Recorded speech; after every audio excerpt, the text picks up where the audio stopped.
pong darating na eleksyon, 2025, mamimili po tayo ng senador, mamimili po tayo ng mayors, ng vice mayors, ng mga congressman at mga konsehal natin.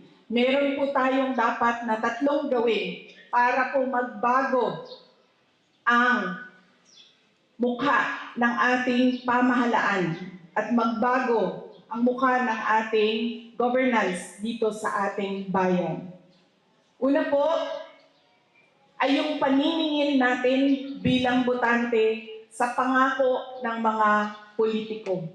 Bawal po sa politiko ngayon ang mangako ng kung ano ang gagawin niya sa susunod na taon. Pag ako nanalo, ganito ang gagawin ko. Pag ako nanalo, bibigyan ko kayo ng ganito. Huwag po tayong maniwala kaagad. Dapat po tingnan natin yung nangangampanya, yung kandidato. Noon bang nakaraang eleksyon, meron siyang mga pangako na ibigay ba niya? Yun po ang unang-unang tanong natin kapag tayo ay nakakarinig ng promises, pangako. Naibigay ba ng kandidato yung pangako niya noon? Kasi ibig sabihin, meron siyang kredibilidad na mangako pa para sa susunod. Pero kapag hindi niya naibigay yung kanyang pangako nung nakaraang eleksyon, ay dapat po pag-isipan ninyo ng mabuti kung ibibigay niyo ba yung boto ninyo sa kanya. Yan po ang una.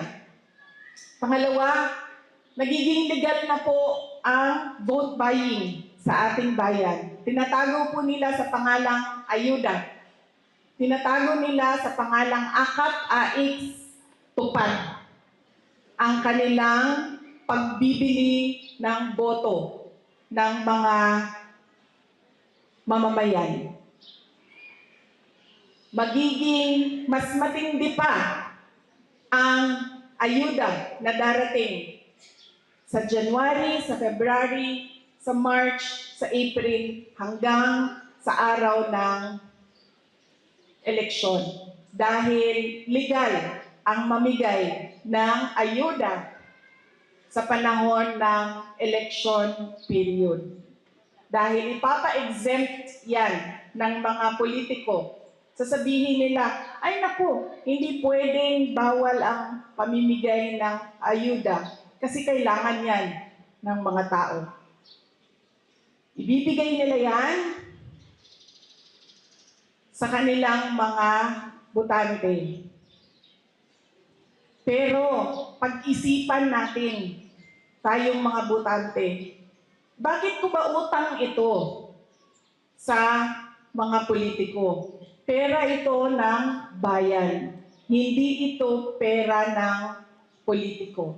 Kung binigay mo ito sa akin, ibig sabihin, karapat-dapat akong makatanggap at hindi ko ito utang sa iyo na politiko ka o kandidato ka.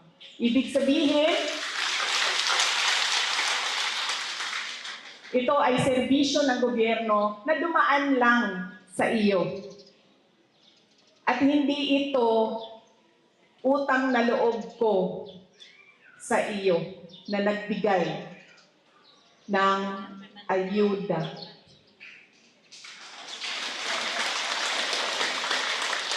Ang huli po na kailangan natin pag-isipan at hinihingi ko po sa inyo ay hindi po dahil Duterte yung tumatakbo ay automatic po ang boto ninyo. Hindi po dahil galing yan sa pamilya ng mga politiko ay automatic ang boto ninyo. Hindi po dahil galing yan sa anak ni ganitong politiko, kapatid ni ganitong politiko, apo ng ganitong politiko, ay ibigay nyo na kaagad ang boto ninyo. Kailangan po, suriin ninyo ng mabuti. Meron ba ito siyang kakayahan maliban sa apelido na ibinigay sa kanya ng Diyos nung siya ay ipinanganak. Yan po ang tanong ninyo kapag kayo ay nakikinig sa kampanya ng mga politiko. Una, ano ang mga pangako na napako?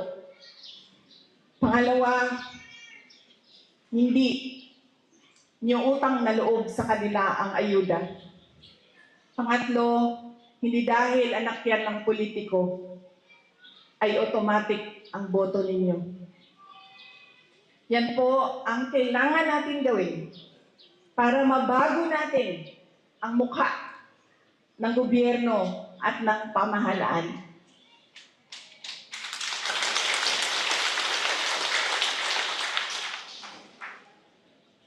Bawal na po ang mangopya sa sample ballot dahil marami sa atin binibigyan lang ng sample ballot, kopya tayo ng kopya doon sa sample ballot. Gumawa po tayo ng sarili nating listahan base po sa pagsuri natin sa kandidato.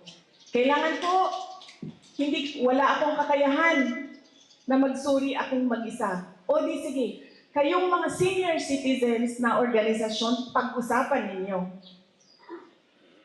Pag-usapan ninyo, sino ba ang karapat-dapat na umupo diyan sa pwesto. Sa tingin ko po, kung tayo po, ganyan po ang mindset, pag-iisip natin sa darating na eleksyon at mapabago natin ang mga tao at ang mapili natin ay yung mga karapat-dapat talaga na umupo diyan sa mga posisyon, ay meron tayong makikitang pagbabago sa ating bayan, sa tulong ninyong lahat.